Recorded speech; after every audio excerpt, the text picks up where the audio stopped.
Este hombre insultó a Dios y pasó esto. But I was so depressed, and I said, God, I never denied you, and you let all this happen to me. And I got super ticked off. And I said, you come down right here, right now, and I'll spit in your face and beat the crap out of you. Like, I'm so sick of all of this. It's like, this is your fault. You let it all happen. And I was angry and crying. I was that mad. Like, if you ever been like so mad you're shaking and you're trying everything you can not to punch a hole through a wall or something.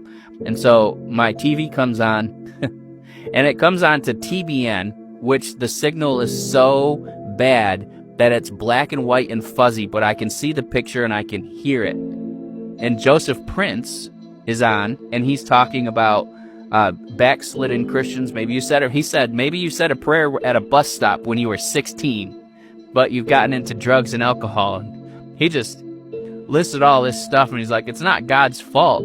You chose to be in this place. And he said all these things that I had just trashed God over. And he led the sinner's prayer and said,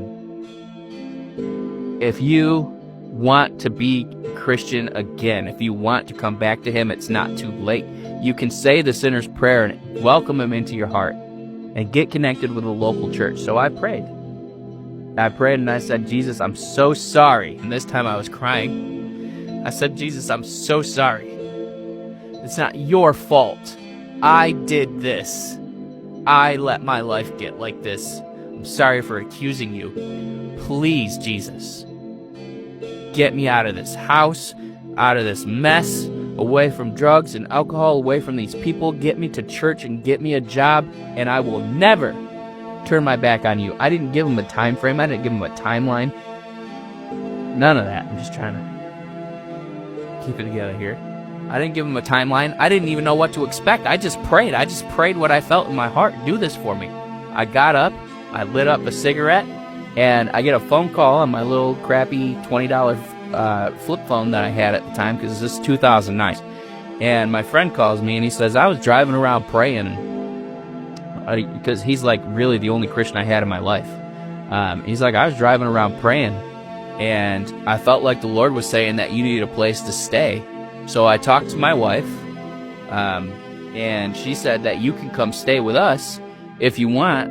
You can come stay with us. Does that ring a bell with you? And I was like, as a matter of fact, I'm just praying and I asked God to get me out of this situation. And he goes, well, come stay with us. I'll help you find a job. We'll start going to church together, and we'll get your life back on track. And I said, oh, that's great. When can we meet up? And he said, I'm in your driveway right now. God told him 20 minutes before, when I was berating God and yelling at him. He came and told somebody, my beloved son is about to get saved.